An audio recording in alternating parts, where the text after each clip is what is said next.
السلام عليكم ورحمة الله وبركاته. سامحوني، سؤال غريب وأنا مضطر للإجابة عليه لأنه سألني إياه أبو عمر، وإلا أنا غير مقتنع بهذا السؤال أبدا. يقول لي حفظه الله تعالى: كيف دفن أبو بكر وعمر مع النبي صلى الله عليه وسلم، وهل أذن الصحابة وهل أذن أهل البيت؟ أول شيء، هل يحتاج أن يأذن الصحابة أو يأذن أهل البيت بهذا الأمر حتى يقال ذلك؟ أو النبي صلى الله عليه وسلم دفن في بيته صلى الله عليه وسلم حيث مرض، وكان قد قال صلى الله عليه وسلم: الأنبياء يدفنون حيث يموتون.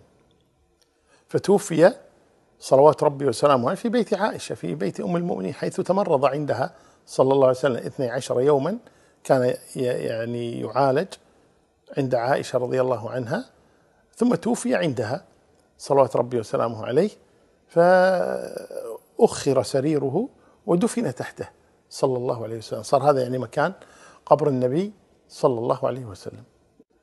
فهذا أمر. إذن الدفن كان في بيت عائشة أم المؤمنين رضي الله عنها.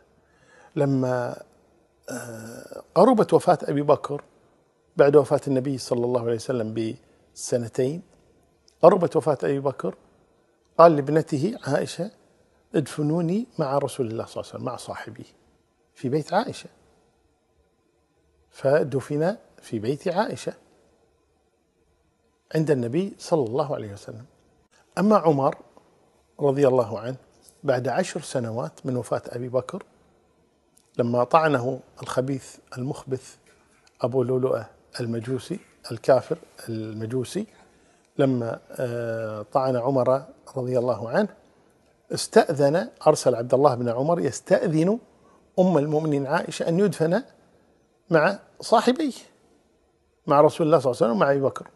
فمن يعترض أصلا؟ طبعا لن يعترض أحد.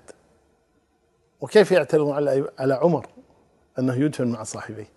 وعلي رضي الله عنه أثناء مرض عمر، يعني بعد الطعنة بهذا الخنجر المسموم، كان يقول: والله لا كثيرا ما كنت أسمع رسول الله صلى الله عليه وسلم يقول: خرجت أنا وأبو بكر وعمر، وجئت أنا وأبو بكر وعمر، ودخلت أنا وأبو بكر وعمر، فأسأل الله أن يحشرك مع صاحبيك، أو أرجو أن يحشرك الله مع صاحبيك.